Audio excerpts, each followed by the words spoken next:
आज ही Doubtnut app download करें। Doubtnut पर होगा अब आपके सभी मैथ्स, केमिस्ट्री, फिजिक्स और बायोलॉजी डाउट्स का सफाया। बस अपने क्वेश्चन की फोटो खींचो, उसे क्रॉप करो और तुरंत वीडियो सोल्यूशन पाओ। Download now.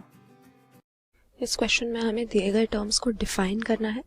तो सबसे पहले हमें दिया हुआ है एनारोबिक रेस्पिरेशन। रेस्पिरेशन जो हम टर्म यूज करते हैं लिविंग ऑर्गेनिजम्स में एनर्जी ऑब्टेन करने के लिए, जो ग्लूकोज का या कार्बोहाइड्रेट्स का ब्रेकडाउन होता है उसके लिए यूज करेंगे। और एनारोबिक रेस्पिरेशन जैसे हमें इसके नाम से ही पता लग रहा है तब होती है जब ऑक्सीजन अवेलेबल नहीं होता।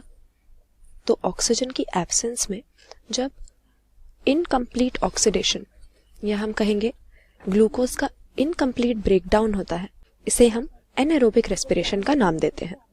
दूसरा हमारे पास ब्रीदिंग दिया हुआ है हमें टर्म।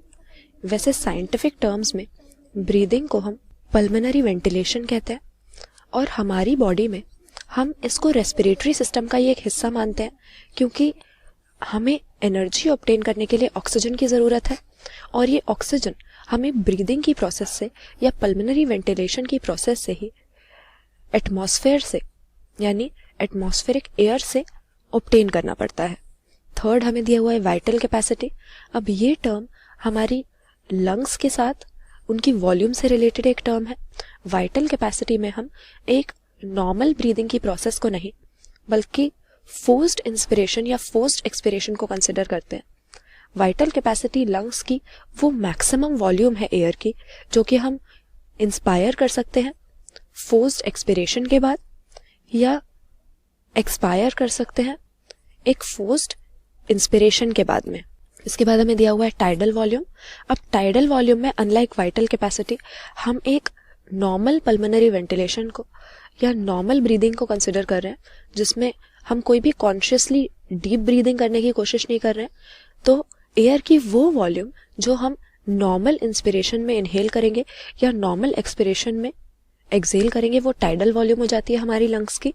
और फिर हमें रेस्पिरेटरी सेंटर जो टर्म दी हुई है ये असल में हमारे ब्रीदिंग के रेट या हम कह सकते हैं हमारे रेस्पिरेटरी सिस्टम के रेगुलेशन के साथ कंसर्न्ड है, क्योंकि हमें मालूम है कि हम रेस्पिरेशन क्यों करते हैं अपनी बॉडी टिश्यूज की ऑक्सीजन की नीड पूरी करने के लिए।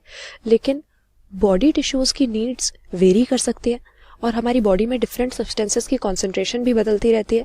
तो अपनी बॉडी फिजियोलॉजी के हिसाब से या बॉडी टिश्यूज की नीड्स के हिसाब से हमारे पास एक सिग्निफिकेंट एबिलिटी होती है अपने ब्रीदिंग रेट को एडजस्ट करने की या रेगुलेट करने की। और रेस्पिरेटरी सेंटर हमारे हाइंड ब्रेन में मेडुला ऑब्लोंगेटा में पाया जाने वाला एक ऐसा ही स्ट्रक्चर है जो ब्रीदिंग रेट की रेगुलेशन में हमारी हेल्प करता है। तो डेफिनेशन क्या हो जाएगी गिवन टर्म्स की? सबसे पहले एनारोबिक रेस्पिरेशन, ये O2 की एब्सेंस में एनर्जी ऑब्टेन करने के लिए ग्लूकोज का इनकम्प्लीट ब्रेकडाउन या इनकम्प्लीट ऑक्सीडेशन होता है। सेकेंड हमें दिया हुआ है ब्रीदिंग। ब्रीदिंग या पल्मोनरी वेंटिलेशन एटमॉस्फेरिक एयर को अपने लंग्स के अंदर लेना और फिर इसके साथ गैशियस एक्सचेंज कर लेने के बाद में, यानी इससे ऑक्सीजन ऑब्टेन करके और कार्बन डाइऑक्साइड को इसमें एलिमिनेट करने के बाद में इसको दोबारा से अपनी लंग्स से एक्सपेल कर देना, इसको हम ब्रीदिंग की प्रोसेस कहते हैं। फिर हमें दिया हुआ है वाइटल कैपेसिटी।